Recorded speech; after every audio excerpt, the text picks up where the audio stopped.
कोलाइडी विलयन के अंतर्गत विभिन्न टॉपिक्स के बारे में आपको इसके पहले वाले वीडियो में बताया जा चुका है। अब हम कोलाइडी विलयन के ऐसे प्रकार के बारे में पढ़ने जा रहे हैं जिसमें परिक्षिप्त प्रावस्था और परिक्षेपण माध्यम दोनों की भौतिक अवस्था लिक्विड होती है। तो ऐसे कोलाइडी विलयन जिसकी परिक्षिप्त प्रावस्था यानी डिस्पर्स्ड फेज और डिस्पर्सन मीडियम दोनों लिक्विड अवस्था में होते हैं, पायस कहलाते हैं, इमल्सन कहलाते हैं। ठीक है, ये दो प्रकार के होते हैं। आप यहाँ देख सकते हो, पहला है आपका आयल इन वाटर, एक होता है जल में तेल प्रकार का, मतलब कि जल में आयलिक नेचर वाले पदार्थ उपस्थित होते हैं, और दूसरा होता है वाटर इन आयल। दूसरा होता है आपका वाटर इन आयल। तो वाटर इन आयल का मतलब हुआ कि मतलब परिक्षेपण माध्यम आपका क्या होगा, आयल होगा, और परिक्षिप्त प्रावस्था आपका क्या होगा, जल होगा। ठीक है, तो इमल्सन पायस का मतलब यही हुआ कि ऐसे कोलाइडी विलयन जिसमें परिक्षिप्त प्रावस्था और परिक्षेपण माध्यम दोनों लिक्विड अवस्था में होते हैं, द्रव की अवस्था में होते हैं, इमल्सन कहलाते हैं, पायस कहलाते हैं। और ये दो प्रकार के होते हैं, जैसे आयल इन वाटर। इसके अंतर्गत आप एग्जाम्पल अगर देखना चाहो तो देखो, जैसे दूध है आपका, ठीक है, जो दूध मिल्क होता है वो water in oil in water type के इमल्सन का एक उदाहरण है, क्योंकि दूध में जो होता है वो उसमें क्या होता है कि पानी में वसा के कण मिले रहते हैं। ठीक है, देखिए यहाँ स्पष्ट लिखा है कि पानी में जो है वसा के कण मिले होते हैं तथा इनको आपस में मिलाकर समांगी विलयन बनाने का कार्य दूध में पाई जाने वाली एक कैसीन प्रोटीन करती है। जैसे पानी में तो वसा के कण घुल नहीं सकते, लेकिन पानी में जो वसा के कण होते हैं, ठीक है, उनको पानी के साथ घोलकर समांगी मिश्रण बनाने का कार्य दूध में उपस्थित एक प्रोटीन होती है जिसे कैसीन कहते हैं। कैसीन नामक प्रोटीन दूध में उपस्थित होती है जो वसा को जल के साथ मिश्रित करके समांगी विलयन बना देती है। तो जो दूध हुआ आपका, ये आपका आयल इन वाटर टाइप का एक इमल्सन है। ठीक है, दूसरा आपका आता है वाटर इन आयल। ठीक है, वाटर इन आयल में क्या होता है, देखिए, ऐसा पायस या ऐसा इमल्सन जिसमें तेल परिक्षेपण माध्यम और परिक्षिप्त प्रावस्था में जल होता है। ठीक है, तेल जो होता है परिक्षेपण माध्यम मतलब अधिक मात्रा में आयलिक नेचर वाले पदार्थ होते हैं, और वाटर जो होता है वो कम मात्रा में उपस्थित होता है, तो उसे हम क्या कहेंगे, वाटर इन आयल टाइप का इमल्सन कहेंगे। ठीक है, इसके अंतर्गत एग्जाम्पल है आपका कॉड लीव आयल है, माइनेज है। ठीक है, तो ये मतलब वाटर इन आयल टाइप का इमल्सन हो गया आपका। ठीक है, इसके बाद आपका आता है इमल्सिफाइंग एजेंट। इमल्सिफाइंग एजेंट को जानने से पहले इसके बारे में कॉन्सेप्ट समझ लीजिए। जैसे आप जब आयल को पानी में मिलाते हैं तो दोनों लिक्विड्स का जो लेयर होता है आपको अलग अलग दिखाई देगा, एक दूसरे में पूर्ण रूप से वो घुल नहीं पाते हैं। लेकिन आयल मतलब उसको हम कहते हैं कि इमल्सन तो बन गया, लेकिन वो इमल्सन अस्थायी होता है, अनस्टेबल होता है। अब आयल पानी में जब पूर्ण रूप से मिश्रणीय हो जाएगा तो हम कहेंगे एक स्टेबल इमल्सन का निर्माण हो गया है। तो जो तीसरा पदार्थ जो अमिश्रणीय यानी अस्थायी पायस को अस्थायी पायस में बदलते हैं, अगर कोई हम तीसरा पदार्थ मिला दें, जैसे पानी में आयल मिला हो, अमिश्रणीय अवस्था में रहता है, अस्थायी इमल्सन का निर्माण करता है वो। लेकिन अगर उसमें थोड़ी सी मात्रा में डिटर्जेंट यदि मिला दिया जाए तो आयल के जो पदार्थ हैं आयलिक नेचर वाले, वो पानी में आसानी से घुल जाते हैं, एक समांगी मिश्रण तैयार हो जाता है। हम कहते हैं कि वो एक स्टेबल इमल्सन बन गया। तो उस स्टेबल इमल्सन बनाने के लिए हमने क्या मिलाया, डिटर्जेंट मिलाया। तो जो डिटर्जेंट हम मिलाए वो क्या हो गया, इमल्सिफाइंग एजेंट हो गया। आपका क्या हो गया, इमल्सिफाइंग एजेंट, या उसको इमल्सिफायर कहते हैं। चूँकि वो स्टेबल इमल्सन बना रहा है, इस नाते उसको स्टेबलाइजर भी कह सकते हैं आप, स्टेबलाइजर। ठीक है, इमल्सिफाइंग एजेंट या इमल्सिफायर या फिर स्टेबलाइजर। ठीक है, इसी तरह दूध में पाई जाने वाली जैसे कैसीन है आपका, तो कैसीन क्या करती है, जो वसा के कण होते हैं उनको पानी के साथ घोल करके समांगी मिश्रण बना देती है। सोप हुआ, डिटर्जेंट हुआ, ये सब क्या होंगे, आपके इमल्सिफाइंग एजेंट हो जाएंगे। ठीक है। इसके बाद आपका आता है पायसों के अनुप्रयोग। ठीक है। तो अनुप्रयोग में आप जैसे देख लो, छोटी आंत में वसा के पाचन से पूर्व वसा पित्त लवण के साथ मिलकर के इमल्सन बनाती है, जिस पर एंजाइम की क्रियाशीलता बढ़ जाती है और वसा का आसानी से पाचन हो जाता है। ठीक है। दूसरा एग्जाम्पल में आप जैसे मान लो विभिन्न औषधियाँ, जैसे आप लोशन देखते हो जो लिक्विड फॉर्म में आता है, स्किन प्रॉब्लम में लगाने यूज करने के लिए, क्रीम है, ऑइंटमेंट है, मलहम, पायस के रूप में ही ये बनाए जाते हैं। क्यों? क्योंकि इनके कारण ये जो पायस के रूप में होते हैं, इनका अवशोषण हमारा स्किन बड़ी आसानी से कर लेता है।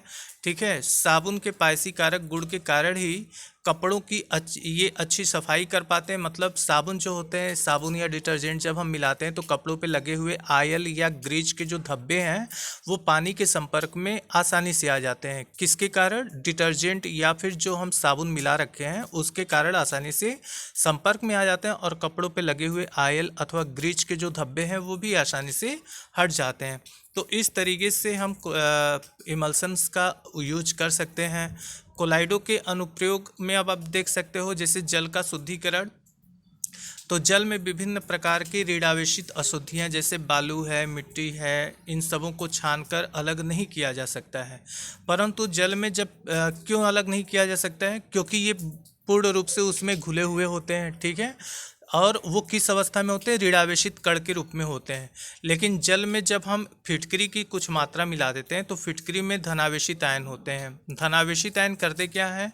जो जल में उपस्थित बालू या रेत या मिट्टी के जो ऋणावेशित कण हैं उनको ये धनावेशित आयन क्या करते हैं? उदासीन कर देते हैं और उदासीन करके उनको आसानी से कपड़ों से जल से अलग कर लेते हैं। ठीक है। तो इस तरीके से जल के शुद्धिकरण में हम कोलाइडो का अनुप्रयोग कर सकते हैं। अन्य भी एग्जाम्पल इसमें आप देख सकते हो, जैसे धुएं का अवक्षेपक। तो धुएं का अवक्षेपण का मतलब ये हुआ, जैसे आप देखे होंगे तमाम चिमनियों से जो धुआं निकलता है उसमें कार्बन डाइऑक्साइड, कार्बन मोनोऑक्साइड, तमाम मतलब कार्बन की अधिकता होती, कार्बन के पार्टिकल्स की। तो ऋणावेशित जो कार्बन के कण होते हैं, ठीक है, वो अत्यंत अगर वायुमंडल में उत्सर्जित होने लगे तो वायुमंडल काफ़ी प्रदूषित होने का खतरा और भी बढ़ जाता है। उस प्रदूषण को रोकने के लिए हम करते क्या है, जैसे मान लीजिए ये आपका चिमनी है। ठीक है। मान लीजिए जो चिमनियाँ होती हैं उसमें एक धातु का गोला लटका दिया जाता है और ये गोला धनावेशित कर दिया जाता है। और ये धनावेशित गोला जब ऊपर जाते हुए जो धुओं के कण धुएँ होते हैं, धुआं जो होता है, तो धुओं में जो ऋणावेशित कण होते हैं, ठीक है, कार्बन के जो ऋणावेशित कण होते हैं वो इस धनावेशित गोले के संपर्क में आकर उदासीन हो जाते हैं और इस गोले पर जमना शुरू कर देते हैं। जमते जमते जब मोटी काफ़ी लेयर हो जाती है तो ये लेयर उतर के नीचे गिर जाती है और इस तरह से निकलने वाला धुआं बहुत अधिक प्रदूषक नहीं हो पाता है। ठीक है। और भी तमाम प्रकार से इसका उपयोग किया जाता है, जैसे रबड़ उद्योग में डेल्टा का बनना। डेल्टा का भी बनना आप समझ सकते हो कि जब नदी का जल समुद्र के जल में विलीन होता है, मतलब जब नदियां समुद्र में मिलती हैं तो चूंकि नदियों में क्या होता है, बालू मिट्टी के कण होते हैं, उनकी अधिकता होती है, और समुद्री जल में क्या होता है, साल्ट होता है। तो साल्ट का मतलब ये हुआ कि धनावेशित आयन और ऋणावेशित आयनों की अधिकता होती है समुद्री जल में, और नदियों के जल में कौन से आयन की अधिकता होती है, ऋणावेशित आयनों की। जब ये नदियां समुद्र में मिलती हैं तो ये नदियों के जल में उपस्थित ऋणावेशित कण समुद्र में उपस्थित धनायनों के संपर्क में आकर उदासीन हो जाते हैं, और जहां उदासीनीकरण की घटना होती है वहां पे अवक्षेपण की घटना होने लगती है। मतलब उदासीन हुए कण नीचे बैठने लगते हैं और बैठते बैठते एक ठोस भूभाग का निर्माण कर लेते हैं, और यही ठोस भूभाग क्या कहलाता है, डेल्टा कहलाता है। ठीक है। इसी तरह से मतलब डेल्टा का निर्माण भी होता है। ब्लड हमारा एक कोलाइडल सॉल्यूशन होता है जिसको नेचुरल कोलाइड भी हम कह सकते हैं। प्राकृतिक कोलाइड के रूप में ब्लड को जाना जाता है। ये क्वेश्चन बोर्ड एग्जाम में भी एक बार पूछा गया था कि नेचुरल कोलाइड क्या है, तो हमारा जो ब्लड होता है वो एक नेचुरल कोलाइड है। ठीक है। अब रुधिर में भी हमारा जो ब्लड होता है उसमें ऋणावेशित आयन की उपस्थिति होती है, ऋणावेशित आयन होते हैं उसमें। और जब हमारे ब्लड के संपर्क में धनावेशित आयन आता है, जैसे हमारा अगर स्किन कहीं कट जाता है, ब्लड का रिसाव शुरू होता है, तो वहाँ पे अगर हम फिटकरी लगा देते हैं तो फिटकरी में क्या होता है, एल्यूमिनियम आयन होता है। ठीक है, ये धनावेशित एल्यूमिनियम आयन हमारे ब्लड के ऋणावेशों के संपर्क में आ जाता है और आ करके ब्लड को उदासीन कर देता है। जहाँ ब्लड उदासीन जैसे ही होता है वहाँ पर ब्लड का थक्का बन जाता है और रुधिर का जो बहिर्गमन है वो पूरी तरह से रुक जाता है। ठीक है, अब इसके बाद आप द्रव स्नेही कोलाइडों का अवक्षेपण तो आपको बताया जा चुका था कि मतलब द्रव स्नेही कोलाइडों का अवक्षेपण आप कैसे करते हैं। इसके पहले वाले वीडियो में एक बार फिर से जान लीजिए इसके बारे में कि द्रव विरोधी कोलाइडों का अवक्षेपण तो आसान होता है, मगर द्रव स्नेही कोलाइडों के अवक्षेपण को कराने के लिए हम उसमें पहले एल्कोहल मिलाते हैं, उसके बाद उसमें वैद्युत अपघट्य की मात्रा मिलाने पर द्रव स्नेही कोलाइडों का अवक्षेपण आसानी से हो जाता है। एल्कोहल, अब प्रश्न ये बनता है कि द्रव स्नेही कोलाइडों में एल्कोहल मिलाना पड़ता है जबकि द्रव विरोधी कोलाइडों में एल्कोहल नहीं मिलाना पड़ता है। तो इसका कारण ये है कि जो द्रव स्नेही कोलाइडी कण होते हैं उनका परिक्षेपण माध्यम के प्रति प्रबल आकर्षण होने के कारण जो परिक्षेपण माध्यम के कण होते हैं वो द्रव स्नेही कोलाइडी कण को चारों तरफ से घेर लेते हैं, ऐसे आवरण बन जाता है। ठीक है, अब इस परिक्षेपण माध्यम का आवरण बन जाने के कारण जो वैद्युत अपघट्य के विपरीत आयन हैं वो इसके संपर्क में आ नहीं पाते हैं, जिसके कारण इनका अवक्षेपण नहीं हो पाता है। पेप्टाइजेशन के बारे में आप जान ही चुके हो, अब कुछ चीज़ और जान लो। जैसे एल्कोहल क्या होता है, तो ऐसा कोलाइडी तंत्र या ऐसा कोलाइडी विलयन जिसमें एल्कोहल परिक्षेपण माध्यम में होता है। और जैसे आपका कोलोडियान है, सेलुलोज नाइट्रेट है, एल्कोहल का कोलाइडी विलयन है। ठीक है, मतलब एल्कोहल का मतलब यही हुआ कि जो परिक्षेपण माध्यम होता है वो एल्कोहल होता है। ठीक है, एरोसॉल क्या होता है, तो जब किसी गैस में, ठीक है, जब किसी गैस में ठोस अथवा द्रव परिक्षिप्त प्रावस्था में होता है तो उसे एरोसॉल कहते हैं। एरोसॉल में हमारा जो परिक्षिप्त प्रावस्था होती है, जो परिक्षेपण माध्यम होता है वो किस अवस्था में होता है, गैस की अवस्था में। ठीक है, गैस की अवस्था में परिक्षेपण माध्यम होता है, जबकि परिक्षिप्त प्रावस्था ठोस अथवा द्रव की होती है। इसके बाद आपका आता है हाइड्रोसॉल। तो हाइड्रोसॉल क्या होता है कि परिक्षेपण माध्यम जो होता है वो जल होता है, मतलब ऐसा कोलाइडल सिस्टम जिसका परिक्षेपण माध्यम जल हो उसको हाइड्रोसॉल कहते हैं। जैसे आपका स्टार्च सॉल है, गोल्ड सॉल है। ठीक है, अब लास्ट टॉपिक है जियोलाइट का आकार, वर्णात्मक उत्प्रेरण।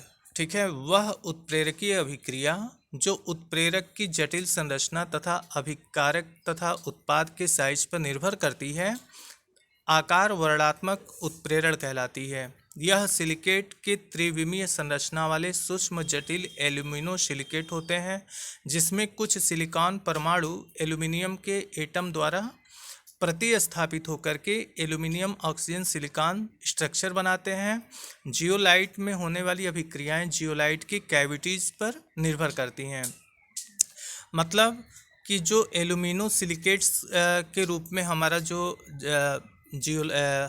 जियोलाइट होता है वो एल्यूमिनो सिलिकेट के रूप में होता है।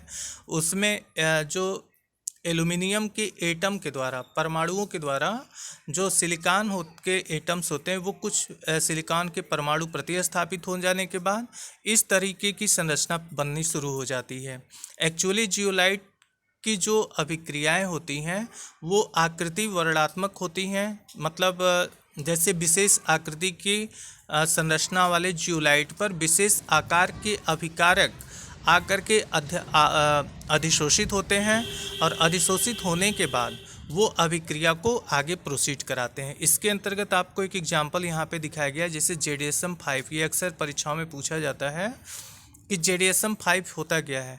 तो पेट्रोलियम उद्योग में प्रयुक्त होने वाला एक महत्वपूर्ण जियोलाइट उत्प्रेरक होता है। यह एल्कोहल का निर्जलीकरण करके उन्हें गैसोलीन पेट्रोल में परिवर्तित करता है, जिसका सामान्य सूत्र आप यहाँ पे देख सकते हो। ठीक है। मतलब एल्कोहल का निर्जलीकरण कराने के लिए हम इस जेडीएसएम 5 जियोलाइट का यूज करते हैं। तो अक्सर ये परीक्षाओं में पूछा जाता है कि जेडीएसएम 5 है क्या। तो एक जियोलाइट उत्प्रेरक होता है जिसकी सहायता से हम एल्कोहल का निर्जलीकरण करा लेते हैं। ठीक है। तो इस तरीके से ये आपका कंप्लीट कोलाइडल सॉल्यूशन चैप्टर रहा। अब इसके अंतर्गत एनसीईआरटी की किताब में आपको प्रॉब्लम्स दिए गए हैं, उन प्रॉब्लम्स को आप करने का प्रयास करेंगे और उसमें जो भी दिक्कतें आए, जो भी प्रॉब्लम आपसे कठिन लगे, उनको आप लिख करके भेजें, जिसका सॉल्यूशन आपको हम प्रोवाइड करेंगे। बस।